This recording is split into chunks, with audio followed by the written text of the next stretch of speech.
All right, so let's talk about ethics. Most of these are going to focus on SLP ethics. A lot of this information comes from ASHA, though it does apply to audiologists as well. So in 5 years, 5 year span between 2001 and 2006, ASHA got 3,000 inquiries per year, not for that 5 year period, but 3,000 per year. A lot of these focused on employer demands, use of supervision, and then some other concerns as well. Those two, employer demands and supervision, are the two biggest ones. They comprise most of the cases. In terms of employer demands, something that you need to watch out for is sometimes employers will ask you to provide service outside of your scope. If it's not something that you can do, you can't do it. So say a hospital is asking you to diagnose swallowing problems. You cannot diagnose a swallowing problem. You can image it, you can look at it, you probably have a good idea of what it is, but it really has to be diagnosed by a doctor. So if they're allowing you to diagnose, you really shouldn't be. Now, I know it seems like, well, what's the big deal? The big deal is that you could be on the line if you make a mistake and diagnose the wrong thing. And you don't want to do that. You want to not get yourself in trouble by telling the hospital, like, well, I'm not qualified to do that. So your insurance wouldn't cover it. We'd all be in a bad place if it was wrong. Now, if a doctor makes the wrong call, they've got insurance against that kind of thing. So it's less bad. I mean, it's still bad, but it's less bad. So you can't provide service outside your scope to protect you from possible legal action. Another thing is that people might want you to provide or withhold service that you think is or isn't necessary. So if you have someone pushing you to provide service that you don't think is necessary, you shouldn't do it if in your professional opinion you don't think it's warranted. At the same time, some places that you might work might tell you to prioritize certain patients over others, and that's not good either. If you, as an SLP, think that some people they should all get equal time. That's one of the ethical standards of ASHA, is that everybody should get equal time if they're signed up for an equal amount of therapy. So you can't prioritize some. You can't give, if everybody signed up for an hour, if you're supposed to spend an hour with each patient, you can't give an hour and a half to one and a half hour to another just because the other one is a little bit more of a severe case. So sometimes employers want you to kind of cut down on the really severe cases so they can, turn out the less severe cases and make it look like the therapy is a lot better. You cannot do that. You have to provide the right amount of therapy for each client. Another thing is increased caseload. We see this in schools a lot, but 120 hours is about what you would expect for an SLP. But it's not uncommon for schools to try to pack on 180 hours, 200 hours of work onto one SLP. Don't allow that, right? I mean, don't allow them to pack on more work than you need. You got to take care of yourself. You can't get burnt out. It's bad for you. It's bad for the kids that you're working with too. Because if you're burnt out, you're tired, you might not be giving them the service that they need. And you're not also giving yourself the rest that you need. So it's not a good thing. You have to push for, just hire another freaking SLP school. They get money per kid that qualifies for services. So it's not like they don't have the money. If they don't have the money, they're using the money that they get for these children that qualify for services somewhere else. To buy buses or something, don't let it fly. It's not good. So,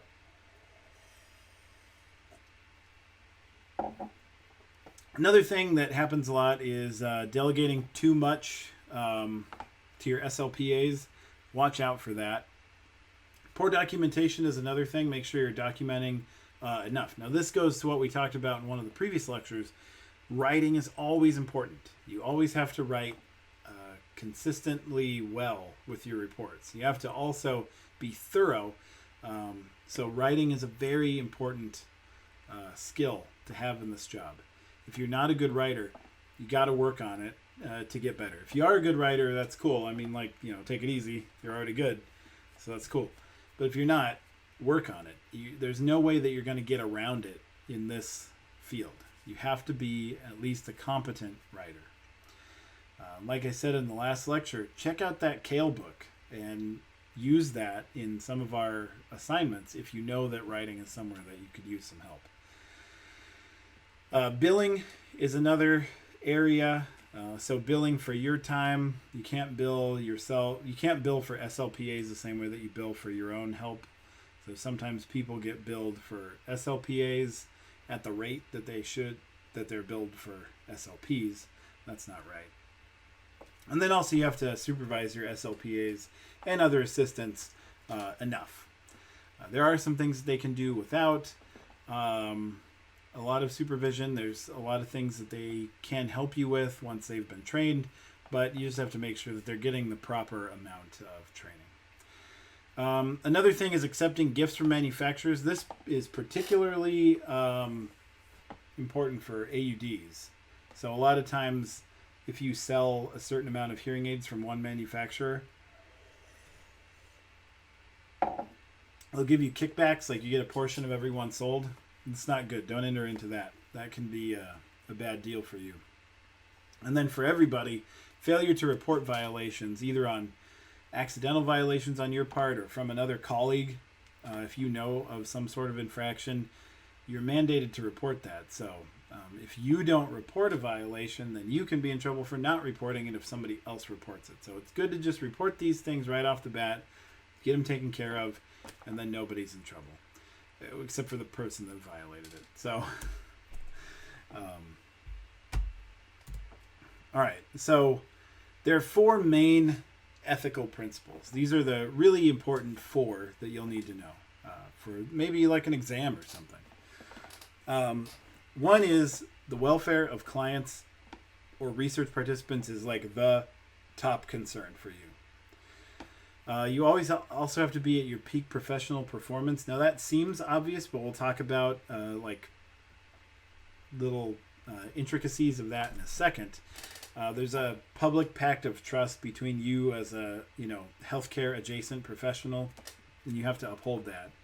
And then also you have to work well with your colleagues and uphold ethical standards. So the welfare of clients one, the first 2 have most of the intricacies. The last 2 are kind of obvious. Obviously, you need to provide high quality service to everybody. Also, don't discriminate. Cool. Don't misrepresent yourself or the kind of service that you're going to get from yourself or other people that are working with you. So, just be really transparent with everything, with your qualifications, with the qualifications of everybody you're working with. And again, some delegation is fine. I mean, you can have SLPAs exist for a reason, right? And you can have other assistants and even substitutes, and they can come and help you as long as they're prepared and capable. But there's some things that they can't do. So they can't diagnose. They can't come up with treatment plans. That's your responsibility. So you can't have them do it. But it is okay to just have a substitute come in if you have to be gone for a little bit. It doesn't even have to be an SLPA. Sometimes it's good if you can write out a plan for a substitute professional to come in and work with one of your clients or all of your clients for a day. Sometimes it's good just to keep them going where they've been if you can't be there. So that's okay. It's just you have to be careful on what you're delegating. If you're doing research, you can't, press someone into doing research. It has to be totally voluntary. And they can't get anything for doing the research, not anything of significant value. So it's not like they can get free sessions or anything like that, or more therapy if they do the research study. I mean, they might be able to get whatever the research study is. So if it's a new type of therapy, you can tell them well, this is the only way we're testing it out. So if you want to try it, this is the way. But you can't give them extra sessions or anything like that, and not a great deal of monetary compensation either. A little bit just for their time is okay, but not coercive sum. You can also state probable prognosis, but you cannot guarantee an outcome. So if it looks like something that you've worked with before and you're confident that you'll be able to make some progress, you can say that. I think we'll probably be able to make some progress. I've seen this before. It usually goes okay. But you can't say, we're going to get your grandma back to talking in a month after a stroke. Because maybe you will, but also maybe you won't. You can't guarantee these kind of outcomes. Telepractice is a new thing that we started to get into as a field before COVID. Some people were a little reticent to use it. And I mean people in terms of clients, but also some people on the ASHA board weren't totally cool with telepractice. Telepractice is this, what we're using right here. You'd be where I am and your clients would be where you are, and we do telepractice this way. Anyway, it was kind of new. Some places used it. It was really good for some rural areas where the SLP can't go to visit every school or every house. But with the stay-at-home orders, telepractice has really taken off. It's something that it's kind of forced people to be okay with it. And because it's forced people to be okay with it, now it's going to stick around once we go back to normal too, which is great because there's a lot of underserved people that can benefit from telepractice that otherwise wouldn't be able to get services. So that's good. If you're good with technology, if you can, do this, if you're good with just talking to a camera, if you're good in your Zoom meetings, telepractice might be a really cool option for you. Keep your records confidential. This is, in accordance with like HIPAA style laws. You got to keep these kind of things confidential. You also need to be a whistleblower if you see unethical practices. We talked about that already, but it doesn't hurt to say it again. And then another thing, the last thing is you have to provide adequate notice. So if you're quitting or you're moving, you have to let your clients know that you're quitting or moving and give them enough time to find a replacement. You can also recommend replacements as well. If you think somebody will give them really quality care, you can recommend replacements. Now, if they don't take action until you're gone, that's their fault. But you have to give them, quite a long time to be able to figure it out before you actually jet. Okay, so what about professional performance? So you can only do jobs that you've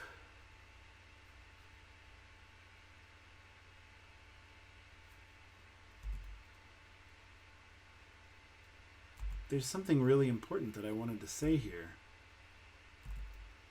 It's in this. It must be in. It's in. I know it's in this one. I just don't have a. Oh well. Oh no, it's right there. Never mind. Sorry, I totally had it in there. So, in terms of the second one, with your professional performance, you can only do jobs that you've been trained for. So don't misrepresent yourself and do things that you think you can do, but you haven't been trained for them. Make sure that you have your triple C's or any certification that you need, or be in the process of getting it. Comply with all your local research regulations as well. One really important thing about this is you have to stay up on the current research, right? So, I mean, one of the things that we talk about here is give the best possible care that you can. And that's like, don't come to work drunk. And okay, cool. But in addition to that, it means stay up on the current research. So we talked about how ASHA and sister websites in terms of audiology will keep you abreast of what's developing in the field. Make sure that you go there and look at those at least once every 6 months or something like that to keep yourself knowledgeable about what's going on in the field. Go to some conferences, keep up on your continuing education, because that's also providing the best possible care. If you get complacent and 20 years goes by and you're doing things the way that they were done 20 years ago, that's not peak care. I mean, you might never come to work drunk or tired or anything like that, so you're providing the best care you can in that way. But you also need to know what's going on in the field too. That's very important. You also have to ensure people that are working under you are doing all these things as well. And then also keep your tech updated. I mean, this is a huge thing, right? Like the technology that we have at our disposal is like totally cool. They've got so many different things. Wave Surfer, Pratt, Audacity, all these things to like look at, to measure voices, to measure jitter and harmonics, to noise ratio, all sorts of cool things like this. A lot of AAC devices, which we'll have a lecture on later. They're all cool. They're all new, cool tech things that can really help people get around in the world and communicate with other people. You got to stay up on it. And if you have this tech in your office, you've got to keep it updated. I mean, don't let it be one of those things where you go to your doctor's office and they're still running like Windows XP. That's not acceptable. I mean, it happens, but it shouldn't. Another one is, uphold the public trust. This is the pact of trust. Don't misrepresent yourself. And this one again. Don't engage in different kinds of fraud. Only make true statements about your service and research that you're conducting. It's kind of self-explanatory, I think. And then this one's also self-explanatory too. Work collaboratively. Don't discriminate against people. Don't harass people. Don't allow other people to break the code of ethics. Don't try to get them to break the code of ethics. And then also notify ASHA if this happens, and also notify ASHA of your own misdemeanors and felonies. It's not going to disqualify you from working if you have any of these things, but they need to know so that somebody can't later come by and say, like, this guy didn't say that he got arrested for parking tickets. And then you can say, no, I told ASHA. It's totally fine. So just let them know. In terms of research, there's similar ethics, but different, slightly different. It's not slightly different because we have different ethics. It's slightly different because we do different things. There's also more of a history of research being unethical than there is of speech pathology being unethical. And some of these things are like the Tuskegee study. So if you don't know about this, just get ready. Both of these stories are going to be pretty terrible. So I guess grab your tissues and your popcorn, because it's an interesting story and also a terrible one. So the Tuskegee Airmen there's two stories here, really. And I'm only really going to tell you one. But one is a group of all African-American pilots. Those were the Tuskegee Airmen. They're called the Red Tails, I believe, is the name of their flight group. It's a cool story about them helping out in World War II. They were like really excellent pilots. A lot of cool dogfights. So if you're into that, look it up. But here's how here's how the government said thank you to these people. Was they knowingly injected them with syphilis totally without their consent. When I say knowingly, I mean the DOD and CDC knew that they were doing this, but they did not tell the airmen that they were injecting them with syphilis. So it's not like they said, we're going to inject you with syphilis, boom. They didn't tell them. What they did tell them was that they were testing blood. Do you have bad blood? We're going to give you free blood tests and free treatment. But really, they gave him syphilis. Then, after that, they also withheld medical care. They wanted to see what happens when the syphilis went unchecked. In fact, this went so far that if people from the study went to a different doctor, an outside doctor, the government, the DOD and CDC, which you don't see on here, I mean, they kind of masked who did it. They say it was the county health department. It was not. It was the Department of Defense and the CDC. It's not the same CDC that it is now. It's it's the same group, but those people were canned after this came out. This was in like the 40s and 50s. So it went so far that if these guys went to a different doctor for something else and they were going to tell them that they had syphilis, their blood test came back with syphilis, the people that ran the study would tell them, like, you can't tell them, it's part of the study, don't let them know. So they withheld medical care. They wouldn't let them go somewhere else and figure out what was wrong with them. They just let this go. Then they covered it up for a while, and they only ended up with a formal apology in the 90s, thanks to President Clinton. So they were able to let that go for a long time. And, like, I mean, it's good that they got a formal apology, but does that really... doesn't really make up for it. I mean, they shouldn't have done it in the first place. Okay, so the most terrible things they did here that were unethical is no consent, misrepresented the aims of the study, and withheld medical care. Obviously, they weren't treating their research participants as the highest priority.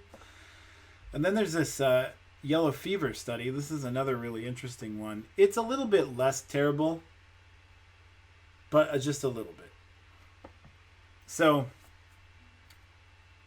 the Army wanted to understand what the mechanism of yellow fever was. Like, how were people getting yellow fever? There was a town in Louisiana where numerous people, like the entire town, had been wiped out by yellow fever. Everybody died. And they bought it. And they didn't put people there without their consent. So that's good. But what they did do was they said, hey, we're going to give you a ton of money if you come live in these houses. Also, the houses are provided for free. And you might get yellow fever. The amount of money that they gave these people was the equivalent of $20,000 in addition to a free house. And they targeted low-income people that didn't have houses. So, of course, they said yes. Because, I mean, like, think about this. Like, if you're living, in a tent somewhere and you don't have a whole lot of money to eat, and somebody comes up and says, like, yo, here's $20,000 and also a house. You cool with that? And you're like, yeah. And they're like, the one catch is you could die from yellow fever. You're probably going to say yes anyway, because, like, the amount of money that you're getting, it's like a might die, but you're going to get a free house. So you're like, well, yeah, I'll take that bet. So, I mean, I would, right? Like, if I was in that position. So the thing here is that it's a coercive amount of money that they're being given. It's not good. The rest of the story is they populate the town, and half the town gets nets, mosquito nets, because somebody thought it's possible that this is carried by mosquitoes. What's the best way to test if it's carried by mosquitoes? I know. Kill half the town. So they gave mosquito nets to half of the houses, and they didn't give it to the other half. Lo and behold, the half of the town that doesn't have mosquito nets ends up with yellow fever. They die. And the ones with the mosquito nets lived. So then they said, like, hey, that's cool. You can keep your houses. We know what causes yellow fever. Hooray. And, I mean, you can see how it's not quite as bad as the first one, but it's also not good, right? So, anyway, your participants have to consent. You can't give coercive gifts or compensation to get them to consent. It has to be something that's... I mean, you can give them money for their time. You can give them, like, minimum wage or very slightly over minimum wage for coming in. So you can give somebody $20 an hour to do a study for you. But you cannot give them $2,000 an hour because it's coercive. Participants have to be able to leave at any time. Anytime during the experiment, if they say, I'm done, or I don't feel comfortable doing this, or whatever, they have to be able to leave. You also have to protect all their information. So this is kind of in accordance with the HIPAA thing. It's a different law, but it's essentially the same thing where we have to keep information private or take out identifying information altogether. And in addition to humans, we also have to treat our animal subjects humanely. So we can only test animals for a certain number of hours per day. there's a cool thing about monkeys. Um, so we use monkeys for research. Back over in psychology, we used to use monkeys for research. I wasn't in that part because I didn't enjoy doing surgery on animals, but I knew people who did. And so, I mean, one of the things that we did was you'd implant electrodes in the brain to test things like deep brain stimulation and stuff like that. It wasn't painful for them, so that's good. But here's the thing. Monkeys have a 3-year research window. You can research on them for 3 years, possibly 4. Depends on what your qualification is. So you have like a finite window that you can do research with the monkeys. As soon as your research is done, the time comes and the monkey is retired. So what happens with the monkey is you give them, you take the implant out, the electrode out, you do the surgery to cover everything back up and, suture the scalp back down, and it's all good and nothing's wrong with, the monkey's scalp or anything like that. The monkey has a lot of life left, but the monkey is retired from research. So where does the monkey go? Well, the monkey goes to a retirement village, and it's nothing but swings and bananas all day long, and juice, tons of juice. Monkeys love juice. This is how you actually reward them for participating or training them to do the right thing, is you give them the juice that they like. We had this one monkey who, usually they like grape juice, but we had this one that did not enjoy grape juice at all. Like, you'd give it to him and he's like, yeah, okay, it's better than water. But he loved pineapple juice. So when he did particularly well at the task, you give him pineapple juice. And he's just like, yeah, man, pineapple juice. And you could tell just how excited he was. So anyway, at the end of 3 or 4 years, there's a lot of life left for the monkey. I mean, they're still relatively young. They go off to retirement village with other monkeys, all these other research monkeys. They get to hang out, drink juice, eat bananas, swing around and play. It's totally cool. I mean, look, if I was a monkey, I would totally sign up for this. Like, yes, there's surgery. Somebody has to put an electrode in my brain. But it's safe, it's well controlled, it's clean. To my knowledge, I don't think there's ever been any major problems with the surgery at all. I think every monkey has come out of it totally okay. Then you get to retire, everything paid for, and have fun with all these other monkeys. Awesome. Totally cool. Like, sign me up. If I'm a monkey, totally sign me up. I mean, the other thing is, most of the researchers who go into doing things with monkeys aren't like terrible people. They actually do feel compassion for these guys, so they do the surgery really caring way, and they are happy when the monkey gets to go off. Some of them are actually kind of sad because they've like bonded with the monkey, so they're not treated inhumanely. Okay, so let's go through some of these examples. I'll read this to you really quickly. Miss Jones, an SLPA, worked full-time for 10 months per year in a public school setting. For many years, Jones's school district offered limited speech-language pathology services during the summer months. Each summer, Jones offered professional services privately to children whom she usually served during the school year. This service was popular with several parents who did not want their children to go without services until the following September, even though they had to pay Jones for the services she rendered to their children. Recently, the school district expanded the summer speech-language pathology program, but did not ask Jones to provide these services. Instead, the program was run by Miss Smith, one of the district's other speech-language pathologists. This year, as in the past, Jones informed her school superintendent that she intended to offer professional services privately during the summer months. The parents of several children whom Jones served during the year did not enroll their children in the school's summer program. Instead, they brought their children to Jones for private professional services. Smith initiated a complaint to the board alleging that Jones violated the principles of ethical conduct by spiriting clients away from the school program for her private practice. More specifically, Smith alleged that Jones had violated the code by failing to observe Principle of Ethics 3, Rule B, which details a conflict of interest. Okay. Here's what I want you to do. Your word of the day is either going to be yes or no. And the way that you decide what it is do you think that this is a breach of ethics? Do you think Jones engaged in a breach of ethics by providing private services to these children even though they could get it free through the school?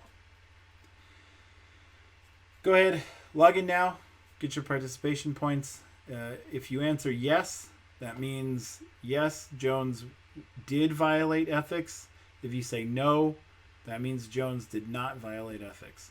I'm not going to give you credit based on if you're right or not. I don't care whether you're right or not. I want to know what you think. So pause this video, go ahead and do that.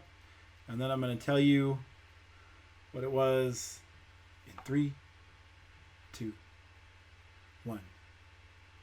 No, it was not a breach of ethics. And the reason for this is she didn't not tell anybody, right? She told the school superintendent that she was going to do it privately.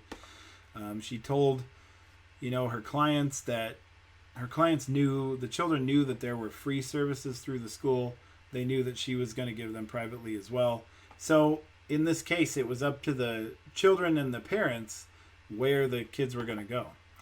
So if the children and the parents wanted to pay Jones to give the care that they've been looking for, the care that they're used to, that's totally up to them.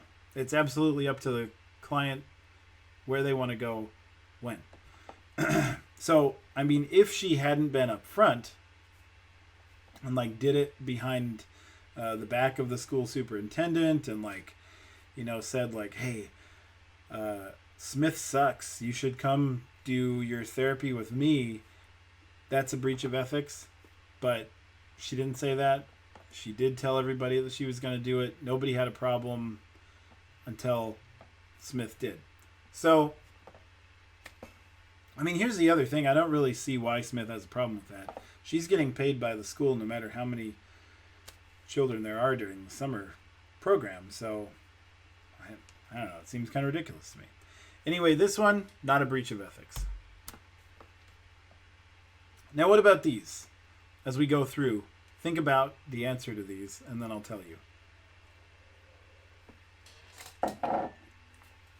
So what about offering $1,000 to a client who has expressed uncertainty with an experimental treatment to try it? I'll give you $1,000 if you try this. I know you don't want to, but yeah, that's a breach of ethics, right? The sum of money is too high. They've already said they don't want to, so now if they agree, it's coercion. An SLPA who works in a rural school district is asked to diagnose some children because the SLP is overworked and far away. This is a very likely thing. It's very likely that if you do work as an SLPA while you do the rest of your classes for an SLP, that this could happen to you. It is a breach of ethics. Here's the thing. Who's really at fault? Is it the SLP? Is it the school district? It's probably a little bit of both, but probably mostly the school district if the SLP is actually overworked. Remember, 120 hours, that's it. That's your caseload. Boom, done. Shouldn't be any more than that. So if they're giving the SLP too much, they might feel overwhelmed. So they ask the SLPA to do something that's outside of their responsibilities. It's still unethical. It's still a breach of ethics.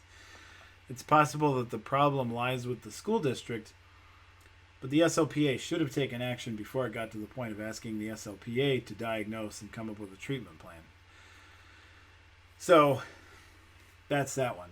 That is a very plausible thing. In fact, I actually know someone who is in this exact position. So it's not like this is unusual. This is very likely. An unqualified aide, a parent of one of the students at the school, is hired to be a temporary substitute for a paraprofessional. What do you think? Not a breach of ethics. Here's why. If it was a long-term substitute, it would be a breach of ethics. They're unqualified. They can't be a long-term substitute. But if it's an unqualified aide, it's a very temporary substitute, like let's say 1 or 2 days, jury duty, or have to go to a doctor's appointment, something like that. It's totally fine. Write down what you want them to work on. You can have the unqualified aide do it for a day or two, maybe even a week, and it's totally fine.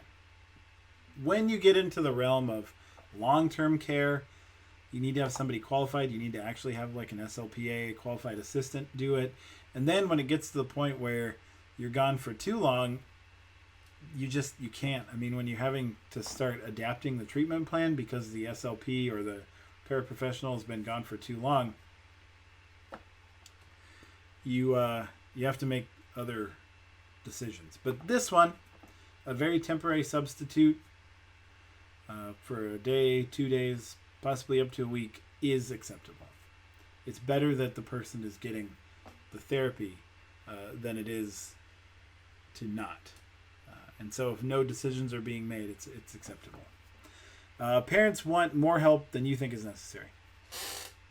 Well, this is a gray area because they're part of the IEP team as well. So they can bring their expertise to the table. There might be things that they know about the child that you don't. So they can try to convince you that they do need more help than what you think is necessary. You also, if you're not convinced, will try to convince them that there's not enough, that they don't need as much help as they do. Ultimately, what it comes down to is your professional opinion, right? So it is a team, and they're going to try to sway your professional opinion. Maybe it needs to be swayed. Maybe there are actually things that you don't see in your limited involvement with the child.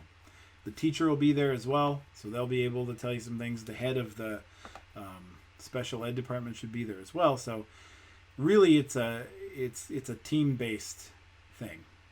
At the end of the day, you need to, say what your professional opinion is, and it may have changed since you went in, and that's totally acceptable. So anyway, that one's kind of a gray area. Lumosity. Yeah, okay. So Lumosity, does anybody do this? These brain games? You might not want to, keep paying for this if you do have it. So they got into huge trouble by misrepresenting what they do. So they used to say, like, we can make you smarter. You do these games every day, and then you're going to be smarter. We're going to increase your brain. Yeah. But, I mean, here's the thing. What they have you do are these, like, working memory tasks. Now, do you get better? Like, if you've done any of these, do you get better at the task as you do them? Yes, you do. You get better. Like, let's say it's a memory task. You flip over the card, you flip over the other card, and you look for the other ones. You do get better at that task. So it is true that it's training you to get better at that task. But the claim is that doing these tasks and getting better at these tasks makes you better at things in the world. No. There's a ton of research that shows that these working memory tasks get better at that exact task. They don't transfer to any other task, even if it uses still working memory. You can be an expert at solving these memory tasks. You can be an expert at memorizing strings of letters while you're doing math problems or something like that, but it's not going to translate to a different area. So they were sued for misrepresenting what they were going to do for people, and now they cannot claim that they're making people smarter or better at anything other than the tasks that those people are doing. They're still around, and they're still kind of lying about things. So, think about if you do pay for the service, maybe don't. Maybe just download free games if you like to play them on your phone. The scientifically designed training is not very scientifically designed. Okay, so let's talk about homework uno. These details are going to be also on Canvas, not just on this slideshow. So you don't have to just refer back to the slideshow for these. There's two parts. And you're going to do one short paragraph each. In the first paragraph, what I want to know is, what is your planned career trajectory? SLP, AUD, research, a combination? Maybe you're still not sure. Where are you leaning? What are some steps you're planning to take to help you get there? What problems do you see? Like, what classes might you struggle with? Are you bad with writing? Are you bad with math? Things are pretty easy for you. Maybe you're stressed about the GRE. And then what can you do to overcome those? Second paragraph. Some ethics violations occur because the system isn't perfect. Schools don't have enough money to hire SLPs, although, like I said, they do get money for every child that qualifies, so they should have enough money to hire an SLP. But anyway, some don't have money to hire SLPs. Existing SLPs have too many cases. What of those, not of those two, but what of what we talked about is a problem in the area you want to work? So taking kickbacks if you're an AUD, some of these research ethics things if you want to be a researcher like me. So which of those is a problem in the area you want to work? And how do you think organizations and government should address these issues? What do you think is the solution to these?